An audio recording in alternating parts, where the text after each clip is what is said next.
오늘 주신 하나님 말씀은 구약성경 출애굽기 17장 8절에서 16절까지 말씀입니다.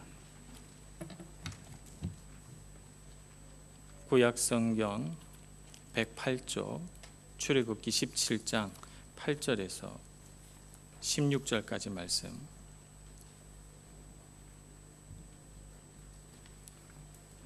봉독하겠습니다.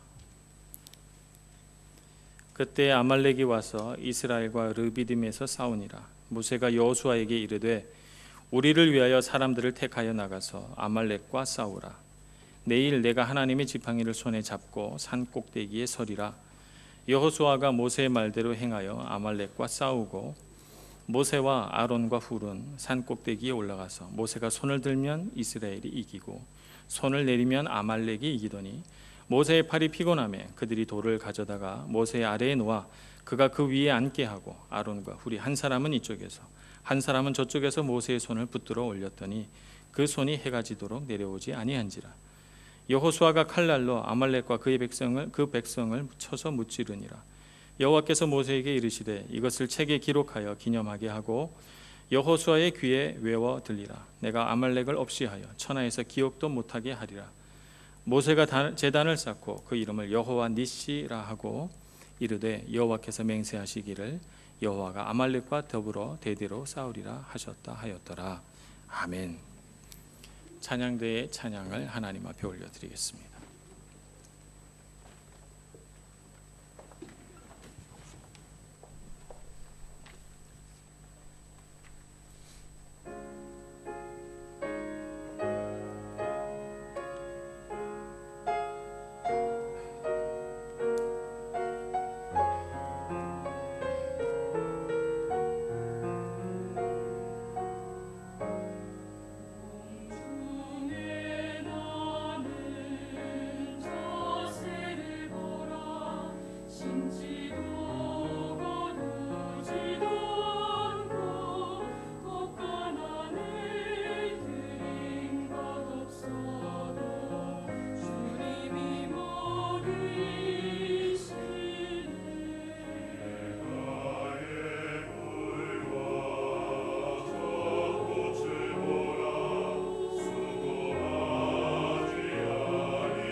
아말렉과의 전쟁이 르비딤에서 일어납니다.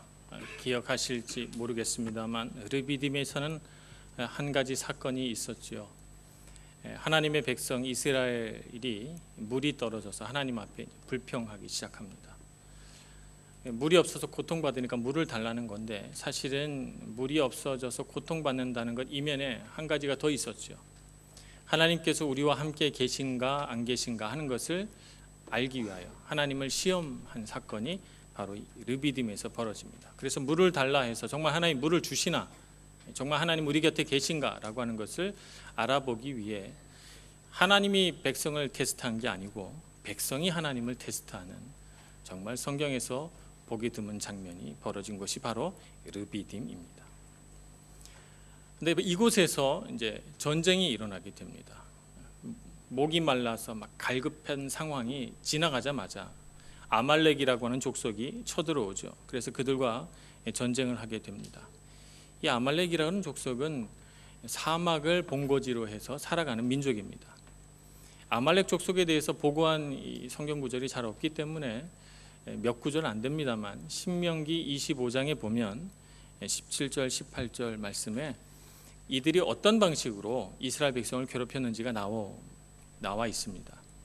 이스라엘 백성 행군을 쭉 하면 분명히 피곤해서 뒤처지고 혹은 몸이 아프거나 노약자거나, 그래서 행군 중에 뒤로 처지는 사람들을 이 아말렉 족속이 공격했다, 이렇게 나옵니다. 그래서 그들을 죽이고 물품을 빼앗아 갔다고 기록해져 있고, 하나님께서 이 아말렉 족속의 행위를 옳다 여기지 않았습니다. 그래서 그 벌로 아말렉 족속을 이 땅에 한 명도 남겨놓지 않고 멸절시키리라, 이렇게 하나님께서 약속하십니다. 이스라엘 백성에게. 하나님이 이 정도로 아말렉 족속을 향해서 분노하실 정도니까 아마 이 아말렉 족속의 공격은 사막을 지나가는 내내 계속됐던 것 같아요. 싸우려고 하면 도망가고 다시 행군하면 뒤를 와서 치고, 그래서 사랑하는 내 가족들, 연세 드신 부모님이나 혹은 내 어린 자녀나 아내가 뒤처질 때 그때마다 공격을 받아서 사랑하는 사람을 한 사람씩 두 사람씩 잃어가고, 또 그들이 모습 자취를 감추어 버리는 이런 일들이 벌어질 때 얼마나 고통스러웠겠어요. 그러다가 르비딤에서 딱 부딪히게 된 것입니다. 전쟁을 벌이게 됐죠. 오늘 이 말씀을 묵상하면서 우리에게 어려움이 겹쳐서 나타날 때, 한 가지 어려움이 끝나고 이제는 좀 좋아지겠지라고 하는 소망이 있을 때, 또 다른 어려움이 찾아올 때 우리는 어떻게 해야 될까? 우리의 약한 부분이 공격당할 때, 그래서 정말 이 부분은 내가 약한데라고 하는 생각, 바로 그 부분을 사탄이 공격하고 들어올 때 과연 우리는 어떻게 그 어려움에서 벗어날 수 있을까라고 하는 것을 오늘 본문을 통해서 한번 묵상해 보고자 합니다. 오늘 본문의 말씀을 보니까 모세는 여호수아를 불러서 너는 전쟁을 하러 가라 이렇게 말하고, 나는 산을 향하여 올라가겠다 이렇게 말합니다. 그리고는 산 꼭대기에 올라가서 손을 듭니다. 주님을 향해서 손을 높이 들죠. 그 손에는 빈손이 아니라 주님께서 주신 하나님의 지팡이가 들려 있었어요. 그러니까 지팡이를 두 손에 들고 이렇게 하늘을 향해서 높이 손을 올리고 기도하는 것입니다. 손을 든다고 할 때는 우리가 신앙적인 차원에서 두 가지 의미를 갖게 됩니다. 하나는 하나님을 바라본다라고 하는 뜻입니다. 다른 것을 보지 않고 내가 잡생각을 하지 않고 오직 주님만 바라봅니다라고 하는 뜻에서 손을 듭니다. 그래서 내 모든 생각과 마음을 집중해서 주님을 향하겠습니다라고 하는 의지의 표현으로 손을 들죠. 다른 한편으로는 하나님을 높여드립니다라는 뜻에서 손을 듭니다. 세상에 귀한 것들이 참 많죠. 사람도 귀한 사람이 있고 이렇게 생각할 수 있지만, 그러나 세상에 어떤 것도 하나님보다 더 귀하게 여기지 않습니다라고 하는 뜻으로 손을 듭니다. 하나님은 높으신 분이십니다. 주님을 경외하는 마음으로 손을 들죠. 모세가 주님을 향해 손을 들었습니다. 모세의 마음이 어땠을까요? 하나님을 향해 손을 들면서 모세의 마음은 이겁니다. 하나님이 전쟁의 승패는 사람의 손에 있지 않습니다. 주님의 손에 있습니다. 그러니 제가 주님을 향해 손을 듭니다. 구원해 주옵소서라고 하는 뜻이죠. 그래서 하나님을 향해 손을 든 것입니다. 성경에서는 민수기 12장에 모세를 향해 하나님께서 말씀하시기를 모세는 온유한 자다 이렇게 표현을 합니다. 민수기 12장 3절에 보면 이 사람 모세는 온유함이 지면의 모든 사람보다 더하더라 라고 하는 말씀이 기록되어 있습니다. 그래서 모세를 온유한 사람이다 이렇게 부릅니다. 근데 여러분, 우리가 기억하는 모세는 온유하지는 않아요. 사실 우리가 기억하는 모세는 다혈질이죠. 그래서 그는 자기 민족이 고통받고 있을 때 화가 났어요. 욱하는 성질이 발동이 돼서 자기 민족을 때리고 있는 애굽 사람을 때려서 숨을 거두게 합니다. 살인자가 됐어요. 욱하는 심정으로. 광야를 지나갈 때도 그 욱하는 성질이 한번 발동된 적이 있는데요. 하나님께서 저 바위떨더러 명하여 물을 내라 하라 이렇게 말합니다. 말하라고 했지 때리라고 하지 않았어요. 그죠? 근데 모세가 화가 났어요. 백성들이 하도 말을 안 들으니까. 지팡이를 들고 그 바위돌을 2번 내리칩니다. 그리고 물이 나와라 이렇게 했어요. 물이 나옵니다. 물이 나오긴 하지만 하나님께서는 그 모세의 욱하는 성질 때문에 하나님이 좀 근심하셨던 것 같아요. 그래서 모세 너는 가나안 땅에 들어갈 수 없다 이렇게 하나님께서 말씀하셨죠. 그래서 결국 모세는 그 다혈질 성격 때문에 가나안 땅을 못 들어가고요. 가나안 땅이 멀리 내려다 보이는 산 위 느보산이라고 하는 산 꼭대기에 올라가서 가나안 땅을 바라보다가 숨을 거둡니다.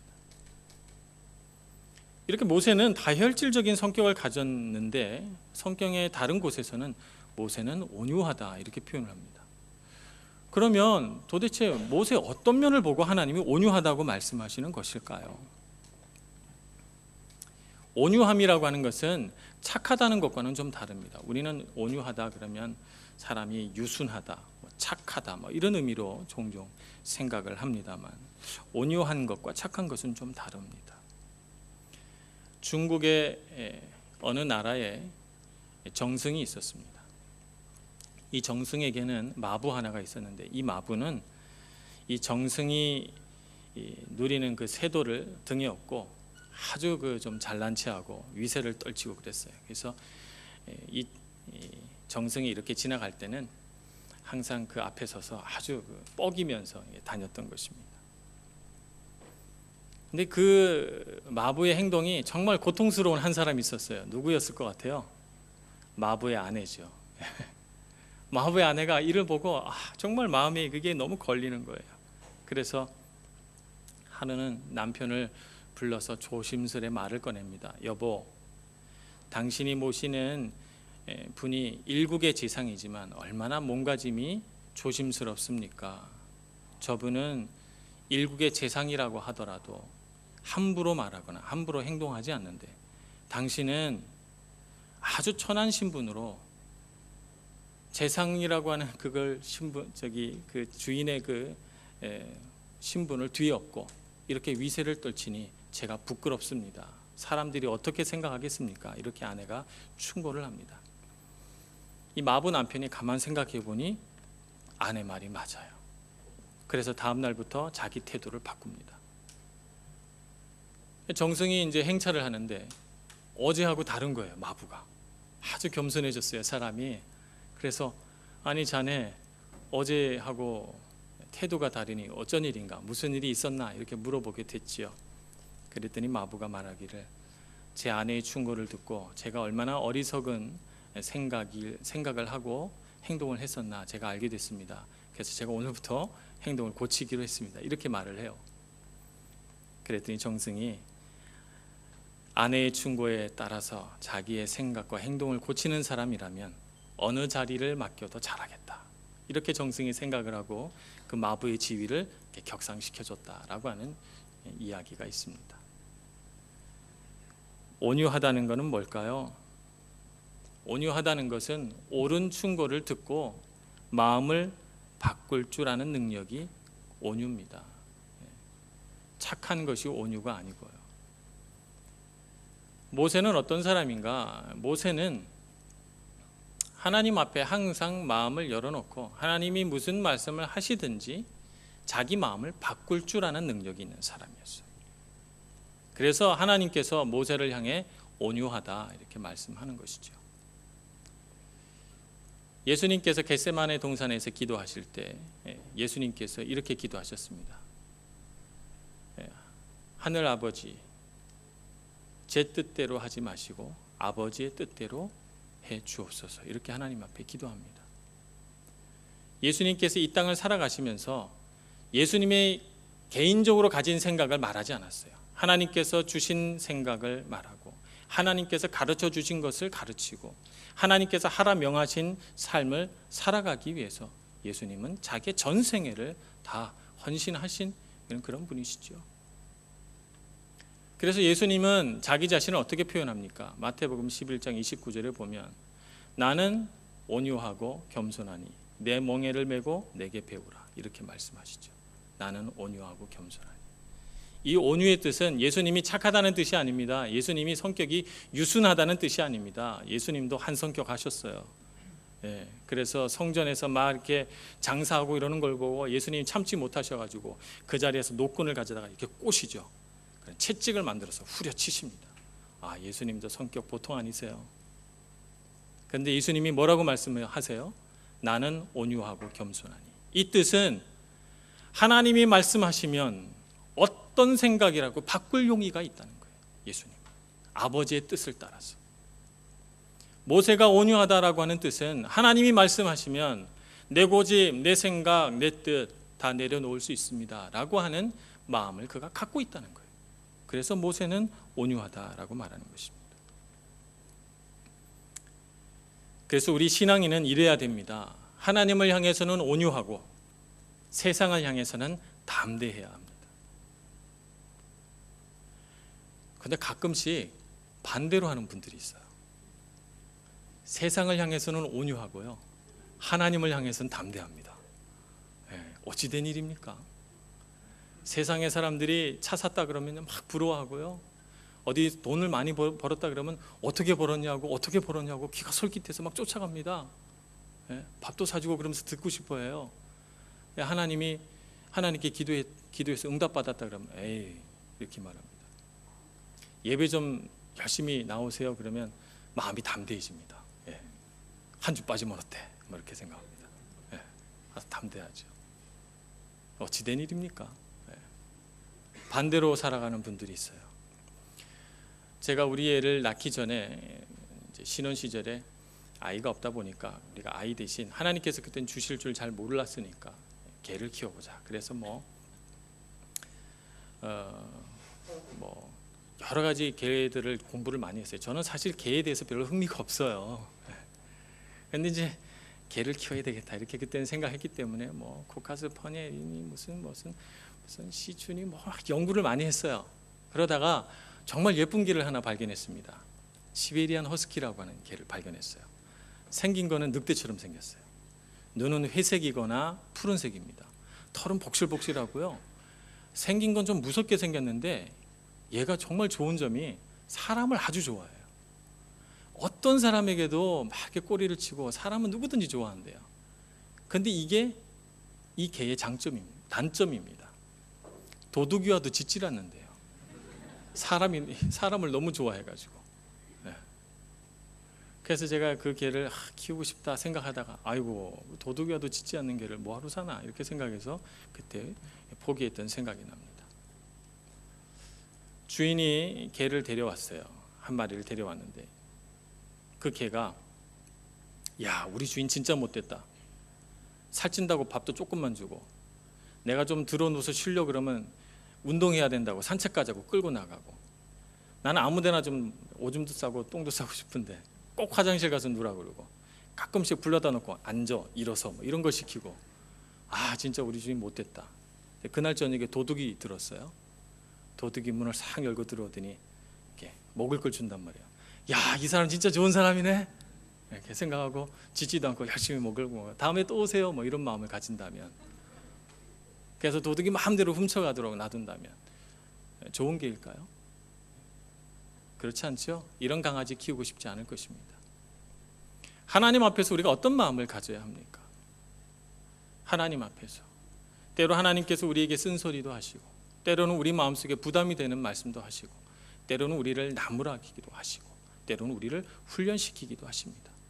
그러나 무릇 하나님 앞에 좋은 백성이라면 하나님이 무슨 말을 하시든지 제가 따르겠습니다 라고 마음을 열고 있는 사람이 그 사람이 온유한 사람 아니겠습니까? 그런 사람이 돼야 되지 않겠습니까? 그리고 세상에 나가서 정말 나에게 즐겁고 기쁜 일들을 주면서 유혹하더라도 하나님이 기뻐하시지 않는 일들은 담대하게 거절할 줄 아는 사람이 참 그리스도인이겠죠. 하나님을 향해서는 온유하고 세상을 향해서는 담대해야 합니다. 이걸 절대 바꿔서는 안 됩니다. 모세는 바로 그와 같은 사람이었습니다. 인생의 위기가 왔을 때 모세와 같은 신앙심을 가지고 하나님을 바라보시고 손을 높이 드시는 여러분들이 되시길 축복합니다. 손이 내려올 때가 있어요. 손이 내려올 때가 있습니다. 피곤해서, 또 지쳐서, 팔이 너무 아프잖아요. 계속 들고 있을 수가 없으니까 벌 쓰는 것도 아니고 손이 내려올 때가 있어요. 자, 그럴 때 모세 곁에는 누가 있었습니까? 아론과 훌이라고 하는 동역자가 있었습니다. 그래서 한 사람은 오른쪽에서 한 사람은 왼쪽에서 모세의 팔을 이렇게 들어줍니다. 그래서 모세가 해가 질 때까지, 전쟁이 그칠 때까지 계속해서 손을 들고 있을 수 있다고 합니다. 이 말이 주는 교훈은 나도 모세처럼 오른팔 왼팔 이렇게 두고 내 편을 만들어서 살아가야 되겠다, 이것이 이 말씀의 교훈일까요? 그렇지 않습니다. 당대의 신앙인이라고 할 수 있는 모세조차도 팔이 내려올 때가 있는데, 하물며 나 같은 사람, 모세의 반의 반도 안 되는 나 같은 사람 팔이 내려올 때가 얼마나 많은가. 손을 조금만 들어도 금세 팔이 아파서 내려올 때가 얼마나 많은가. 나에게 무엇이 필요합니까? 믿음의 동력자가 필요합니다. 정말 믿음의 동력자가 필요해요. 해외 한인교회 공통점 중에 하나가 이 해외 한인 사회의 구심점이 항상 교회가 한다는 것입니다. 그러니까 교회에 물론 다 하나님 믿기 위해서 오시지만 한국과는 조금 다른 점 하나가 있는데, 사람이 그리워서 오는 거예요. 사람이 그리워서 와요. 그러다 보니까 교회에 와서 어떤 사람을 찾아요? 나하고 말이 잘 통하는 사람, 나하고 고향이 같은 사람, 뭐 학교 선후배, 그래서 내가 좀 친하게 지낼 만한 사람, 나하고 나이도 비슷하고 취향도 비슷하고 경험도 비슷하고 그래서 살아온 이야기도 좀 나눌 수 있고 뭐 이런 사람을 찾아요. 이렇게 해서 친밀해집니다. 좋습니다. 그렇게 돼야죠. 그것이 나쁘다는 것은 아닙니다. 그런데 문제는 그렇게 친해지다가 꼭 친한 사람한테 시험 들어요. 우리는 안 친한 사람한테는 시험 안 들어요. 왜냐하면 이미 방어막을 다 쳐놓고 있으니까. 친한 사람한테는 우리가 좀 이렇게 마음의 벽을 허물거든요. 근데 꼭 친해지면 상처될 만한 말들이나 행동을 합니다. 나도 친해지면 나도 모르게 실수가 되는 말이나 행동을 하게 돼요. 그래서 사실 우리가 가장 상처받는 사람은요, 친한 사람이에요. 친한 사람한테 상처받아요. 그렇죠? 그럴 것 같아요.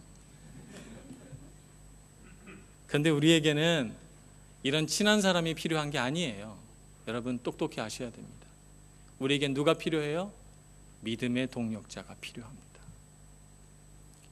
기도하는 사람, 누가 뭐래도 하나님이 이거다 말하면 하나님 앞에서 고칠 줄 아는 사람, 열심히 성경 보고 말씀대로 살려고 몸부림치는 사람, 이런 사람이 필요해요. 교회 오셔서 어떤 사람을 찾으셔야 돼요? 누가 교회에 와서 열심히 기도하나? 누가 신앙대로 살려고 몸부림치나? 누가 정말 믿을 만한 신앙인인가? 이걸 찾아야 돼요. 이런 사람을 친구 삼아야 되고, 이런 사람을 믿음의 동력자로 삼아야 됩니다. 친한 사람 찾아서 위로받으려고 하지 마시고 믿음의 동력자를 찾으시는 여러분들이 되시기를 바랍니다. 제가 젊은 시절에 다녔던 교회가 있습니다. 제가 그 교회에서 하나님을 인격적으로 만나게 됐는데요. 목사님이 교회를 건축하지 않겠다 그래서 지금까지 상가교회로 있습니다. 가끔씩 제가 한국 들어가게 되면 그 목사님은 꼭 인사드리러 갑니다. 제가 그 상가교회에서 이제 하나님을 처음 인격적으로 만났는데 그때는 저도 하숙 생활하고 자취 생활하고 할 때라 누가 나에게 뭐 하시오 이렇게 간섭하는 일이 없었어요. 근데 교회 가면 기도하는 사람들이 있는 거예요. 저보다 그저 2-3살 많은 누나 형들이 금요일만 되면 철야 기도를 해요. 그러니까 저도 모르게 따라하게 되더라고요. 그래서 같이 막 열심히 기도하게 되고 그렇게 신앙생활하는 게 즐겁고 그래 하나님 앞에 막 기도하다 보니 하나님을 인격적으로 만나서 또 신학의 길도 가게 됐습니다. 근데 그 교회에서 이제 신앙생활을 상당히 오래 했을 무렵에 한 분씩 떠나가기 시작하는 거예요. 어떤 분들은 결혼해서 지방으로 가고 어떤 분들은 유학을 가고 어떤 분들은 또 직장을 들어갔는데 직장이 또 지방에 있어요. 그래서 떠나가고 그래서 내가 그렇게 마음을 주고 의지했던 선배들이 한 분 한 분 떠나가기 시작하니까 어느 날 이렇게 돌아보니까 하나도 없어요. 믿음의 동역자가. 그러니까 막 마음이 두려워지고 이렇게 막 무너지려고 그러더라고요.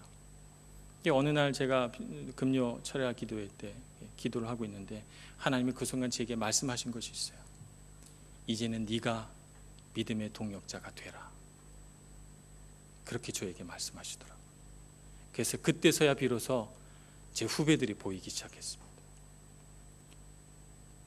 내 선배들이 나에게 해줬던 것처럼 나도 이 후배들에게 믿음의 동역자가 돼줘야지.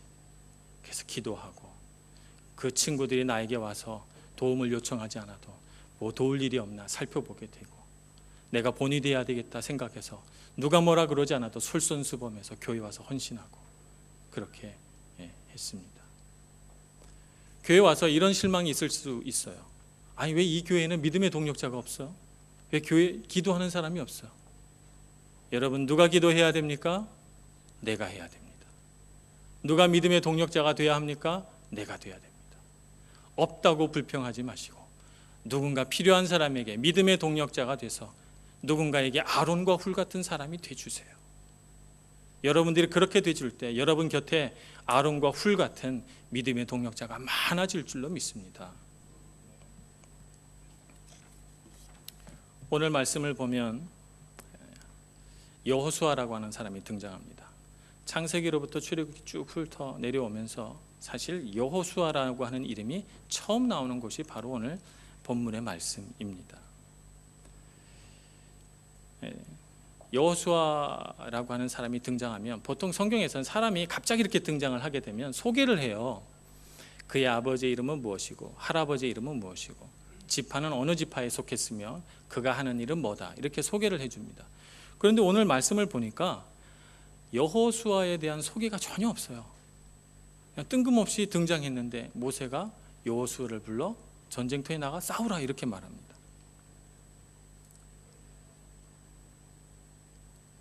자, 그래서 오늘 말씀을 가만히 읽다 보면 어떤 생각이 드는가 하면 그냥 이 이야기 전체가 여호수아에 대한 소개구나라고 하는 걸 알게 됩니다.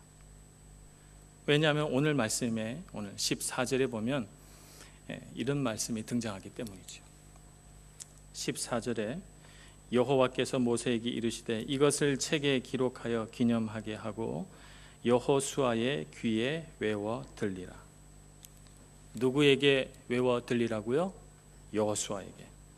전쟁터에 나간 사람이 아마 수천 명, 수만 명은 될 텐데 그 사람들에게 이 사건을 기억하게 하라고 한 게 아니에요. 이 사건은 오로지 누구를 위한 거예요? 여호수아를 위한 사건입니다. 여호수아를 불러 모세가 말합니다. 여호수아야, 나는 기도하고 손을 들 테니 너는 나가 싸워라. 내 팔이 내려오지 않는 한 너는 이길 것이야 라고 말해줍니다. 그리고 전쟁이 끝난 뒤에 모세가 다시 여호수아를 불러 말합니다. 여호수아야, 보았지? 하나님께 기도하는 한 너는 지지 않을 거야 라고 하는 걸 가르쳐 줬다는 거예요. 그래서 그걸 외워 들리라는 거예요. 이것이 여호수아라는 거예요. 이 사람이 여호수아예요. 여호수아는 그 순간 배웠어요. 자기 삶으로 체득한 것이죠. 그래서 요단강을 건널 때 하나님께서 말씀하십니다. 여호수아야, 무기를 든 자가 앞설 수 없다. 제사장들 들어 언약궤를 어깨에 메고 요단강에 서라 하라. 여호수아가 하나님 왜 그렇게 하시는데요? 얼마나 서 있어야 되는데요? 그렇게 해서 어떤 일이 일어날 건데요? 이렇게 질문하지 않았어요. 어떻게 했죠? 순종했습니다. 여호수아는 하나님이 하시는 말씀에 동의가 됐어요. 네, 주님, 정말 그렇습니다. 말씀이 앞서야죠. 하나님이 앞서 가셔야죠. 그러면 제가 이길 수 있다는 것 제가 압니다. 안다는 거죠. 하나님께서 여리고성을 도르라고 하셨어요. 제사장들이 나팔을 불거든 무조건 너희들은 무기를 내려놓고 돌아라 그랬어요. 여호수아가 얼마나 돌아야 돼요? 며칠 돌아야 돼요? 왜 돌아야 돼요? 돌면 어떤 일이 벌어지는데요? 라고 묻지 않았습니다. 주님, 압니다. 그렇게 하면 제가 이길 줄 압니다. 제가 깊이 주님의 계획에 동의합니다. 라고 말했던 것이죠. 이 사람이 바로 여호수아예요. 우리는 이 세상을 어떻게 살아가야 합니까? 여호수아와 같이 하나님의 계획에 동의가 돼야 돼요. 하나님의 계획에 동의가 되지 않아서 주님 왜 제가 이 길을 가야 합니까? 주님 왜 제가 헌신해야 됩니까? 주님 왜 제게는 자꾸 나쁜 일만 벌어집니까? 라고 질문하지 말고 하나님이 하시고자 하는 일에 깊이 동의가 되셔서 주님 말씀하신 대로 기도하겠습니다. 주님 말씀하신 대로 헌신하겠습니다. 제가 이해할 수 없을 때라도 주님이 말씀하시면 행하겠습니다. 라고 하는 여호수아의 믿음이 필요합니다. 오늘 우리가 이 세상에서 싸우는 싸움은 하나님 손에 있습니다. 여호수아와 똑같은 믿음을 다윗도 가졌어요. 다윗은 이렇게 표현합니다. 사무엘상 17장 47절에 여호와의 구원하심이 칼과 창에 있지 아니함을 무리에게 알게 하리라. 전쟁은 여호와께 속한 것인지 그가 너희를 우리 손에 넘기시리라. 이렇게 말합니다. 이 세상에서 정말 우리가 많은 싸움을 싸워갑니다. 그런데 우리에게 어떤 믿음이 필요합니까? 여호수아의 믿음이 필요합니다. 우리 삶 속에서 하나님이 하시면 할 수 있다라고 하는 믿음이 필요합니다. 깊이 주님의 계획에 동의하시고 하나님을 바라보시고 하나님 손에 들린 승리의 깃발을 보시는 여러분 모두가 되시기를 간절히 축원합니다. 기도하겠습니다. 은혜가 많으신 하나님 아버지, 주님의 크신 사랑을 우리에게 흘려보내 주셔서 감사합니다. 때로 우리의 마음과 생각이 연약해져서 주님을 향해 높이 든 우리의 손이 내려질 때 주님 우리에게 믿음의 동력자를 주시옵소서.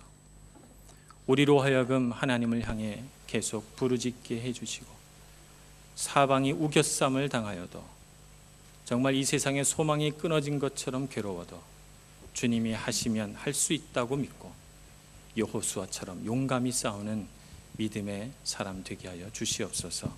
예수님의 이름으로 기도합니다. 아멘.